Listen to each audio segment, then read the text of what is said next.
জিন্দাবাদ।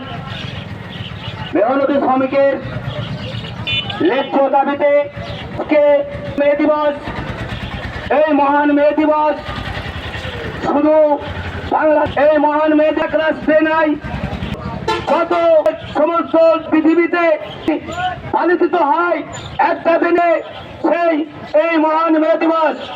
এই দিনে যারা শ্রমিকের ন্যায্য দাবির পিছনে না দৌড়ায়, যারা বিভিন্ন কাজে লিপ্ত থাকেন, তাদের কর্মফল যেরকম হচ্ছে সেরকমই হবে, এটাই স্বাভাবিক।